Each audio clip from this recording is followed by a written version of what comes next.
नमस्कार, उत्तराखंड बुलेटिन में आप सभी का स्वागत है। मैं हूं आपके साथ सपना नहवार। चलिए शुरुआत करते हैं बुलेटिन की। मुख्यमंत्री पुष्कर सिंह धामी ने आईटी पार्क स्थित राज्य आपदा परिचालन केंद्र से प्रदेश भर में अतिवृष्टि से प्रभावित क्षेत्रों की समीक्षा की।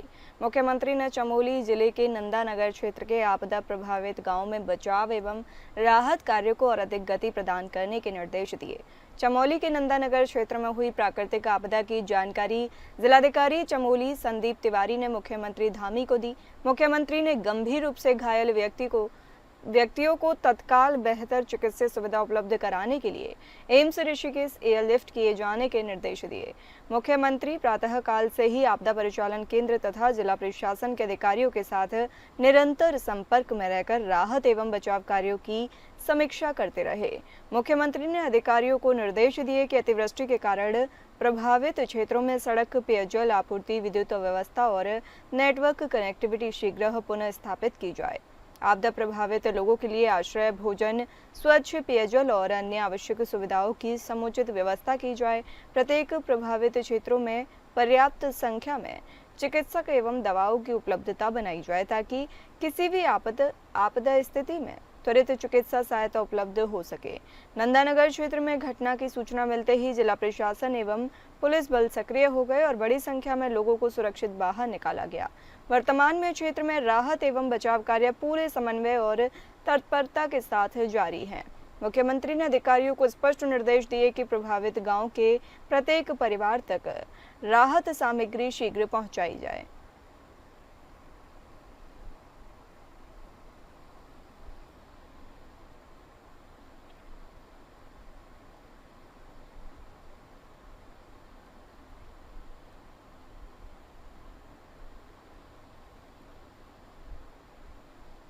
चारधाम यात्रा के दूसरे चरण में हेली कंपनियों ने उड़ान भरनी शुरू कर दी है। बीते रोज केदारनाथ में 74 शटल सेवा शुरू हुई, जबकि 26 चार्टर हुए। आज भी मौसम के मिजाज को भांपते हुए हेली सेवाएं उड़ानें भर रही हैं। मुख्यमंत्री ने कहा कि सुरक्षा के मानकों का कड़ाई से पालन किया जा रहा है।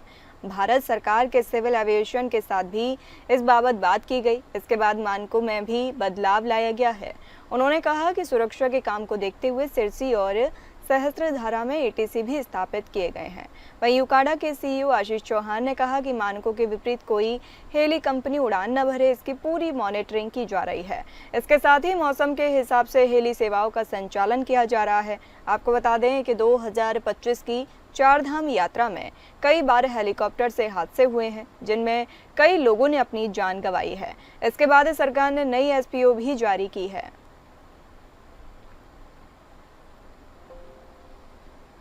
के मानकों का बहुत कड़ाई से इस बार पालन किया जाएगा और मैंने इस संबंध में भारत सरकार का जो नगर विमान का जो हमारा मंत्रालय है सिविल एविएशन, वहाँ पर जाके उनके पूरे मंत्रालय के सभी अधिकारियों के साथ, डीजीसीए के साथ, सेक्रेटरी एविएशन के साथ और भी मिनिस्टर जो राम मोहन नायडू जी हैं, उनके साथ बहुत विस्तृत रूप से इसमें वार्ता की है और उसकी एक एसओपी भी बनाई गई है। सब लोग यूकाडा, डीजीसीए सब मिलकर उसका संचालन करेंगे और 2 हमारे एटीसी भी जो है यहाँ पर स्थापित किए गए हैं, एक देहरादून में सहस्त्रधारा में और एक सिरसी में। वो सब हमने यात्रियों की सुरक्षा को ध्यान में रखकर ही उसको किया है और हमारे लिए आज भी यात्रियों की सुरक्षा सर्वोच्च प्राथमिकता है। आई आपदा में जहां स्थानीय लोगों की मदद की तस्वीरें सामने आ रही हैं, तो वहीं देहरादून के मसूरी क्षेत्र में लोग आपदा में अवैध वसूली के अवसर तलाश रहे हैं। देहरादून मसूरी मार्ग जगह जगह क्षतिग्रस्त हो चुका है, टूट चुका है। सड़कों पर बड़ी बड़ी दरारें नजर आ रही हैं। ऐसे में मसूरी में फंसे पर्यटक पैदल ही देहरादून का रुख कर रहे हैं। इसी बीच पर्यटकों में भारी नाराजगी है, जहां उनसे महज चंद किलोमीटर की दूरी के लिए हजारों रुपए वसूल किए जा रहे हैं। देहरादून पहुंचे पर्यटकों ने अपनी आप बीती बताई और बताया कि सड़कें टूट चुकी हैं। इसी बीच स्थानीय लोग इसका फायदा उठा रहे हैं। हरियाणा से पहुंचे एक दंपति ने बताया कि उनसे बाइक सवारों ने 2000 रुपए लिए। इस घटना की शिकायत मौके पर मौजूद पर्यटन मंत्री सतपाल महाराज तक पहुंची, तो मामले की गंभीरता को देखते हुए मंत्री ने तुरंत पुलिस अधिकारियों को फोन कर ऐसे लोगों पर सख्त कार्रवाई के निर्देश दिए हैं। साथ ही उन्होंने साफ कहा कि आपदा की इस घड़ी में राज्य सरकार हर पर्यटक के साथ खड़ी है और किसी भी तरह की लूट खसोट को बर्दाश्त नहीं किया जाएगा।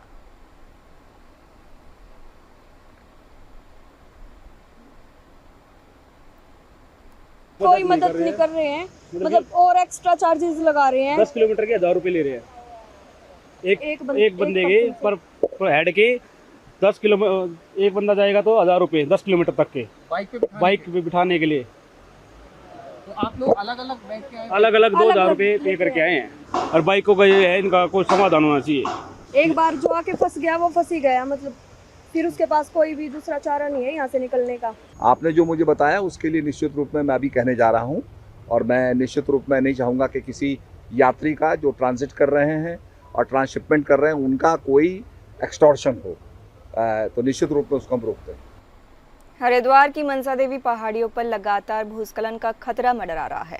शिवालिक पर्वत का एक बड़ा हिस्सा कभी भी टूटकर नीचे गिर सकता है। पिछले एक महीने में काली माता मंदिर के पीछे रेलवे ट्रैक पर कई बार मलबा गिर चुका है। स्थानीय लोग और पर्यटक दहशत में हैं और प्रशासन से ठोस कदम उठाने की मांग कर रहे हैं। फिलहाल विशेषज्ञों और प्रशासन की टीम निगरानी में जुटी है ताकि किसी बड़े हादसे को टाला जा सके। हरिद्वार जिलाधिकारी मयूर दीक्षित ने बताया कि कुछ फोटो और वीडियो के माध्यम से मेरे संज्ञान में आया कि मनसा देवी के पास एक पहाड़ का हिस्सा स्लाइडिंग जोन बन चुका है। इसको लेकर राज्य आपदा प्रबंधन विभाग, रेलवे और राजाजी नेशनल पार्क प्रशासन को अनुरोध भेजा गया था। संबंधित विभागों ने अपनी टीमें मौके पर भेज दी हैं। साथ ही वहां के आसपास के क्षेत्र में लगातार मुनादी कर लोगों को सतर्क और जागरूक भी किया जा रहा है।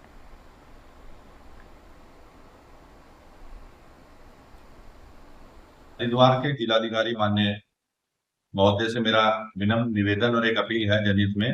भीमगोड़ा पर्वतमाला जो भीमगोड़ा से लेके काली मंदिर और सुरंग हर की पौड़ी तक जाती है मनसा देवी पर्वतमाला, इस पर भीमगोड़े के पास एक पहाड़ जो 2 दिन पूर्व जैसा प्रत्यक्षदर्शियों के द्वारा बताया गया कि रात्रि में आकाशीय बिजली से क्षतिग्रस्त हुआ था और जिसका एक बड़ा हिस्सा अब टूट के गिरने की कगार पर खड़ा है। इसमें कुछ फोटोज और वीडियोस के माध्यम से संज्ञान में लाया था कि मनसा देवी पहाड़ के पास ही कुछ एक जगह है जहाँ पर स्लाइडिंग जोन क्रिएट हुआ है। उसको लेकर हमारे जो आपदा प्रबंधन विभाग है उनसे अनुरोध किया था, जिन्होंने जियोलॉजिस्ट की टीम यहाँ पे भेजी है जो आज जांच कर रहे हैं। इसके अतिरिक्त राजाजी नेशनल पार्क और रेलवेज और PWD सभी की टीम्स के द्वारा भी कल निरीक्षण किया गया है और जो भी उचित उपचार की कार्यवाही होगी वो की जाएगी। हमारे सहयोगी रूपेश वालिया हमारे साथ जुड़े हैं, आपसे जानेंगे मनसा देवी पहाड़ियों पर ये खतरा है, स्थानीय लोग और पर्यटक दहशत में हैं, तो सरकार क्या सुरक्षा इंतजाम कर रही है? देखिए, इस मरतबा बरसात के सीजन में जिस हिसाब की भारी बारिश यहाँ पर पूरे प्रदेश में देखने को मिली है, तो उसका ही असर है कि जो मनसा देवी की जो पहाड़ियाँ हैं वहाँ पर कुछ हिस्सा क्षतिग्रस्त हो गया है। हालांकि प्रशासन का दावा तो यही है कि जल्द ही आपदा विभाग है, आपदा विभाग इस पूरे मामले को जल्द ही सुलझा लेगा और वो जो क्षतिग्रस्त हिस्सा है पहाड़ का उसका ट्रीटमेंट कर लिया जाएगा, क्योंकि इस मरतबा प्रदेश में बहुत अत्यधिक बारिश हुई है जिसका असर यहाँ हरिद्वार में भी साफ साफ देखा गया है। क्योंकि जो मनसा देवी का क्षेत्र है वहाँ पर नीचे काली मंदिर है, काली मंदिर के पीछे से ही काली मंदिर के सामने से ही एक रेलवे लाइन गुजरती है जहाँ पर ऋषिकेश और देहरादून जाने वाले जो ट्रेन है वो वहाँ से गुजरती है। वहाँ पर करीब पिछले कुछ समय में 2 बार मलबा गिर चुका है जिस कारण ट्रेन का यातायात बाधित हुआ है। हालांकि प्रशासन का दावा यही है कि जो मनसा देवी का जो क्षेत्र है जो पहाड़ी क्षतिग्रस्त हुआ है उसका जल्द से जल्द ट्रीटमेंट करा लिया जाएगा और किसी प्रकार की कोई जनहानि यहाँ पर होने नहीं दी जाएगी। जी, बहुत शुक्रिया रूपेश ये जानकारी देने के लिए।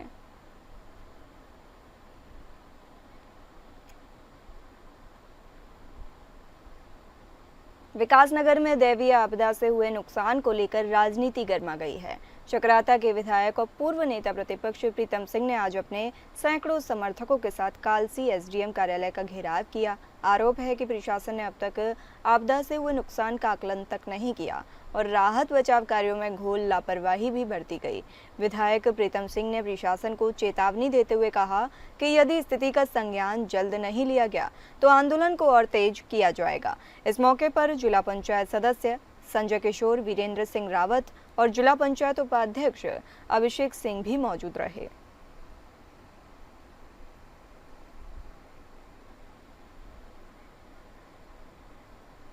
तमाम जानकारी के साथ हमारे सहयोगी मनीष उपाध्याय हमारे साथ जुड़े हैं।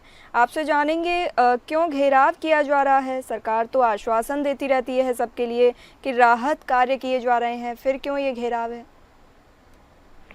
जी तो अपना बताना चाहूंगा, इस समय उत्तराखंड में जो मौसम का दौर है वो लगातार जारी है और जगह जगह पर बादल फटने की घटनाएं भी यहाँ पर सामने आ रही है।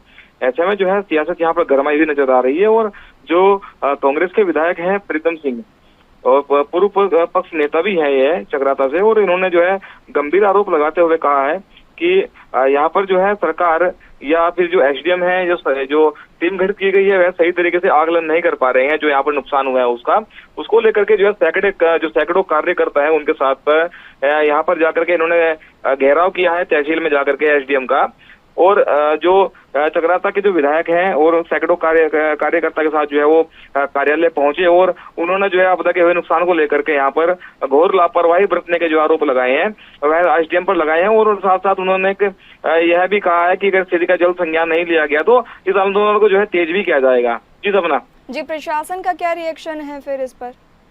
देखिए प्रशासन का इसमें रिएक्शन यही है कि प्रशासन का कहना यही है कि लगातार जो आकलन है उसको किया जा रहा है और जिस तरह से जो घटना यहाँ पर घट रही है लगातार उसको लेकर के टीम यहाँ पर गठित की गई है, और उसके लिए टीम गठित होने के बाद जो है जगह जगह पर टीम जाकर आकलन भी कर रही है। ऐसे में जो है अभी रास्ते बंद है, कुछ जगह ऐसी है जहाँ पर अभी प्रशासन नहीं पहुंच पा रहा है रास्ते बंद होने के कारण, लेकिन जैसे ही वहाँ के रास्ते भी खुल जाएंगे, वहाँ पर आवाजाही शुरू हो जाएगी, वहाँ का आकलन भी जल्द ही किया जाएगा। जी सपना जी, बहुत शुक्रिया मनीष ये जानकारी देने के लिए।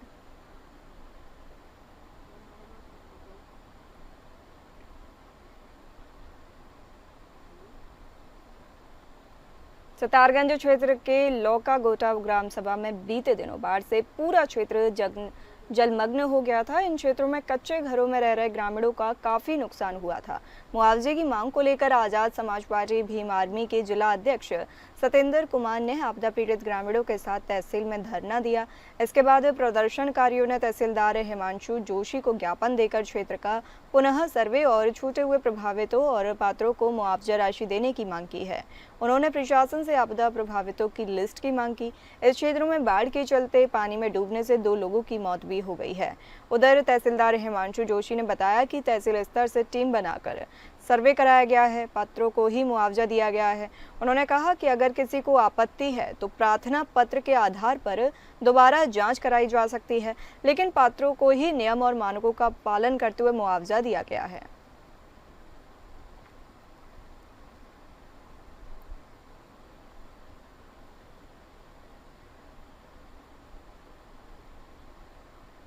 उत्तराखंड में शिक्षक अपनी मांगों को लेकर लंबे समय से आवाज उठा रहे हैं। बीते दिन शिक्षक संघ ने बड़े स्तर पर प्रदर्शन किया। इसको लेकर शिक्षा मंत्री धन सिंह रावत का कहना है कि मैं शिक्षकों का सम्मान करता हूं और 1-2 दिन में शिक्षकों के साथ फिर बैठने जा रहा हूं। उन्होंने कहा कि हम हाई कोर्ट में एसएलपी में जा रहे हैं कि कोर्ट हमें ये अधिकार दे कि हम शिक्षकों के प्रमोशन कर सकें।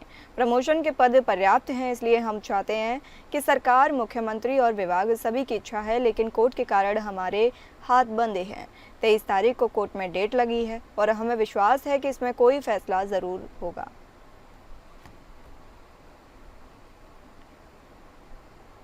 मैंने अपने माननीय सीएससी साहब के साथ भी, महाधिवक्ता के साथ में भी, अपने लॉ सचिव के साथ में भी और अपने शिक्षा विभाग के सभी अधिकारियों के साथ बैठक की। हम हाई कोर्ट में एक एसएलपी में जा रहे हैं कि कोर्ट हमको ये अधिकार दे दे कि हम टीचरों के प्रमोशन कर सकें। जितने टीचर कोर्ट में गए उनको जो है, अगर जब तक कोर्ट का निर्णय नहीं होता है तब तक हम जो है उनके प्रमोशन कर सके, और क्योंकि हम पे प्रमोशन के पद पर्याप्त है उसमें कोई दिक्कत नहीं है, तो हम चाहते हैं कि प्रमोशन हो जाए। सरकार की इच्छा भी है। सरोवर नगरी नैनीताल में अंकिता भंडारी हत्याकांड के 3 वर्ष पूरे होने पर भी दोषियों को फांसी न दिए जाने से आक्रोशित विभिन्न संगठनों के कार्यकर्ताओं ने जोरदार विरोध प्रदर्शन किया। राम सेवक सभा मैदान से शुरू हुआ जुलूस माल रोड होते हुए गांधी मूर्ति तक पहुंचा। प्रदर्शनकारियों के हाथों में तख्तियां थीं जिन पर अंकिता हम शर्मिंदा हैं, तेरे कातिल जिंदा हैं जैसे नारे लिखे थे। प्रदेश कांग्रेस कमेटी के अध्यक्ष करण महरा ने कहा कि 3 साल बाद भी सरकार पीड़ित परिवार को न्याय दिलाने में नाकाम साबित हुई है। उन्होंने आरोप लगाया कि दोषियों को बचाने का प्रयास हो रहा है, जबकि जनता इंसाफ की राह देख रही है। इस दौरान मातृशक्ति समेत शहर के तमाम गणमान्य लोग भी जुलूस में शामिल हुए और विरोध प्रदर्शन में महिलाओं ने भी जमकर नारेबाजी की। प्रदर्शनकारियों ने सरकार को चेतावनी दी कि यदि शीघ्र न्याय नहीं मिला तो आंदोलन को और व्यापक किया जाएगा। उसको हाईकोर्ट ने फांसी की सजा सुना दी थी, वो बरी हो गया। इससे शर्मनाक और क्या होगा, इस राज्य में शासन नाम की कोई चीज नहीं है और प्रशासन पूरी तरीके से भ्रष्ट है। उसको हाईकोर्ट ने फांसी की सजा सुना दी थी, वो बरी हो गया। इससे शर्मनाक और क्या होगा, इस राज्य में शासन नाम की कोई चीज नहीं है और प्रशासन पूरी तरीके से भ्रष्ट है। घनसाली क्षेत्र से जुड़ी एक बड़ी खबर सामने आई है। यहाँ विधायक शक्ति लाल शाह की फोटो को गलत तरीके से एडिट कर सोशल मीडिया पर वायरल करने वाले विवेक प्रताप सिंह उर्फ अर्जुन कंडारी को पुलिस ने त्वरित कार्रवाई करते हुए मात्र 24 घंटे के भीतर गिरफ्तार किया। घनसाली थाना अध्यक्ष संजीव थपलियाल ने बताया कि सोशल मीडिया पर विधायक शक्तिलाल शाह की छवि धूमिल करने के उद्देश्य से अर्जुन कंडारी ने उनकी फोटो में छेड़छाड़ कर उसे आपत्तिजनक रूप में पोस्ट किया था। जैसे ही यह मामला संज्ञान में आया, विधायक समर्थकों ने इसकी शिकायत पुलिस से की। मामला गंभीर होने और इसके चलते पुलिस ने तुरंत जांच शुरू की और तकनीकी टीम की मदद से आरोपी तक पहुंचकर उसे हिरासत में ले लिया। गिरफ्तारी के बाद आरोपी अर्जुन कंडारी ने अपनी गलती स्वीकार की और विधायक शक्तिलाल शाह सहित जनता से सार्वजनिक माफी मांगी। मामले की गंभीरता को देखते हुए विधायक शक्तिलाल शाह ने भी बड़े दिल का परिचय देते हुए अर्जुन को माफ कर दिया और समाज में भाईचारे का संदेश दिया।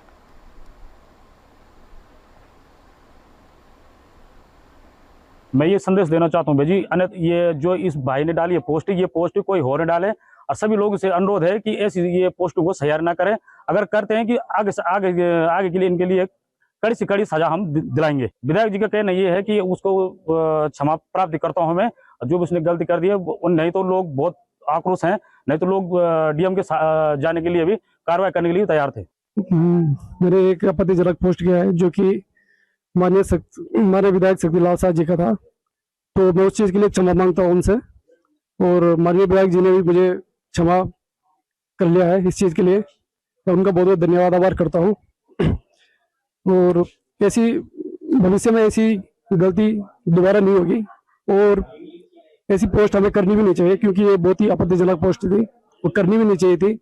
लेकिन जाने अनजाने मैंने ऐसा कर लिया। मैं इस चीज़ के लिए माननीय विधायक जी से क्षमा मांगता हूँ।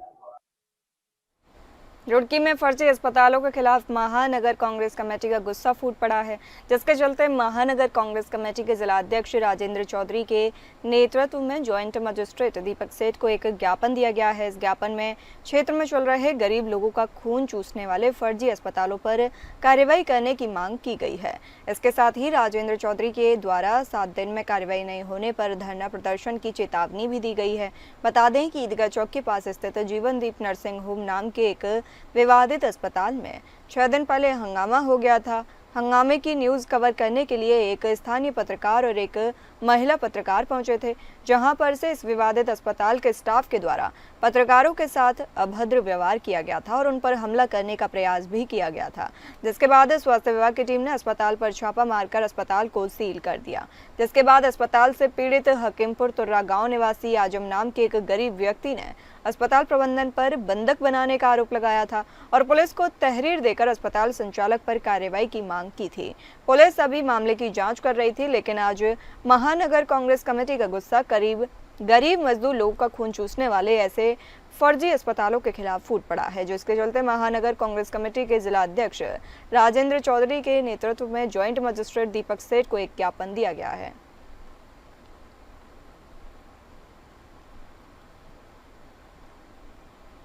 टिहरी जनपद के लंबगांव निवासी केशव थलवाल ने जनपद पौड़ी में न्याय के लिए यूकेडी से मिले समर्थन के बाद पुलिस पर गंभीर और अमानवीय व्यवहार का आरोप लगाया है। केशव ने कहा कि वह सोशल मीडिया के माध्यम से अंकिता भंडारी हत्याकांड, केदार सिंह हत्या प्रकरण और पुलिस की नाकामियों के खिलाफ लगातार मुखर रहते थे। इसी वजह से पुलिस ने उसे निशाना बनाया। आरोप है कि 9 मई 2025 को थाना अध्यक्ष लंबगांव और 2 एसआई उसे एसएसपी के बुलावे का बहाना बनाकर कार में बिठाकर कोटी कॉलोनी चौकी ले गए, जहां उसे निर्वस्त्र कर डंडों और बेल्ट से पीटा, पेशाब पिलाई गई और जूते चाटने पर भी मजबूर किया गया। युवक का नाम केशव थलवाल है।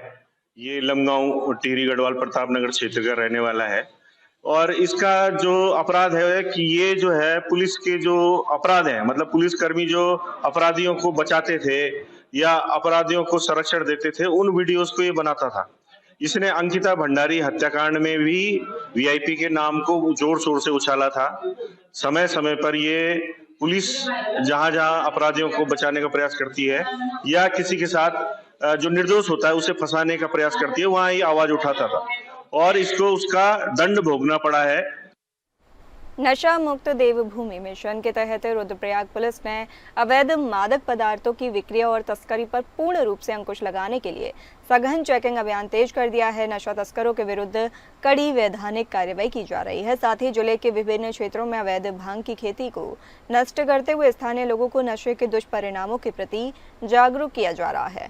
एसपी रुद्रप्रयाग अक्षय कौंडे ने बताया कि रुद्रप्रयाग पुलिस व प्रशासन के स्तर से उप जिलाधिकारी उखीमठ और पुलिस उपाधीक्षक गुप्तकाशी के नेतृत्व में रांसी और आसपास के क्षेत्र में अवैध भांग की खेती नष्ट किए जाने के लिए अभियान चलाया गया। करीब 7 से 8 गांवों में पुलिस के स्तर से कार्रवाई की गई है। आज रुद्रप्रयाग पुलिस और प्रशासन द्वारा सीओ रुद्रप्रयाग सीओ गुप्तकाशी और एसडीएम उखीमठ के नेतृत्व में हमने रांसी और अगल बगल के क्षेत्र में चरस और भांग के पौधे को नष्ट करने का एक अभियान चलाया। इसमें लगभग 25 से 30 पुलिसकर्मी और बाकी कुछ लेबर और बाकी अन्य प्रशासन के लोग उसमें इन्वॉल्व रहे। लगभग 7-8 गांव और कस्बों में ये कार्रवाई की गई और मैक्सिमम प्लांटेशन उस एरिया का हमने तोड़ने में कामयाब रहे। और इस तरीके की कार्रवाई जो कि अब बहुत सारी सूचनाएं हमें अलग अलग जगह से आ रही, तो इस तरीके की कार्रवाई अब जिले में अलग अलग जगह पे भी चलती रही। प्रधानमंत्री नरेंद्र मोदी के जन्म दिवस के उपलक्ष्य में आयोजित सेवा पखवाड़े के अंतर्गत नगर निगम रुद्रपुर की ओर से एक भव्य छायाचित्र प्रदर्शनी का आयोजन किया गया।